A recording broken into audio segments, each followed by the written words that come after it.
नमस्कार दोस्तों, अनुपमा राज Dandotiya welfare foundation सामाजिक न्याय स्वाभिमान सेना के मिशन जवाबदेही में आप सभी का स्वागत है।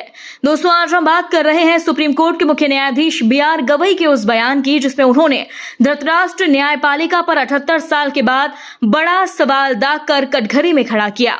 जी हाँ दोस्तों, आपने सही सुना। आज सुप्रीम कोर्ट ने एक अहम फैसले में कहा कि अगर किसी को गलत तरीके से लंबे वक्त तक जेल में रखा जाता है और वह निर्दोष निकलता है तो सजा देने वाले जज, दिलाने वाली पुलिस और कार्यालय को उसकी काटी सजा के बराबर या तो सजा या फिर मुआवजा देने के लिए कठोर नया कानून बनाने की जरूरत है। दोस्तों, सुप्रीम कोर्ट ने इसे लेकर केंद्रीय सरकार के साथ हर संसद और उनके मतदाताओं का आवाज उठाने की मांग की।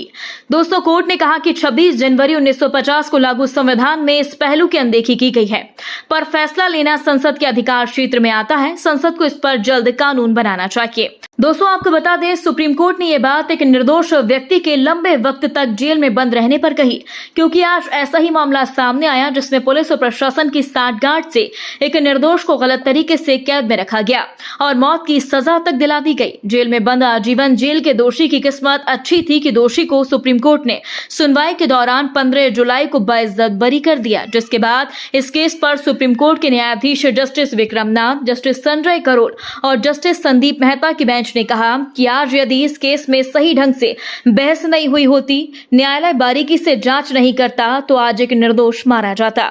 जो इस व्यक्ति की ही नहीं, भारत के संविधान की हत्या होती। भारत में गलत तरीके से कैद किए गए लोगों को मुआवजा देने के लिए कानूनों का अभाव है। इसके लिए सरकार को जल्द पहल करनी चाहिए। इसके लिए जस्टिस करोल के द्वारा लिखे गए फैसले में कहा गया कि संयुक्त राज्य अमेरिका जैसे विदेशी न्याय क्षेत्रों में लंबी अवधि की कैद के बाद बरी होने पर अदालतों ने राज्यों को उन लोगों को मुआवजा देने का निर्देश दिया। निर्दोष होने पर भी सलाखों के पीछे कष्ट सहा था, लेकिन अंततः वह निर्दोष हो गए।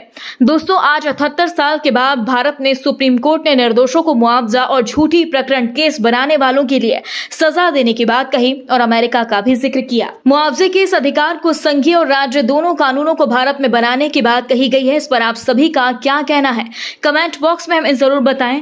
दोस्तों, इस पूरी खबर पर आप अपनी राय जरूर दें। यदि आपने अभी तक हमारे चैनल को सब्सक्राइब नहीं किया तो प्लीज दोस्तों बेल आइकन दबाकर अभी हमारे चैनल को सब्सक्राइब करें। अगली ताजा खबर के साथ हम आपके बीच एक बार फिर हाजिर होंगे। तब तक के लिए नमस्कार, जय हिंद।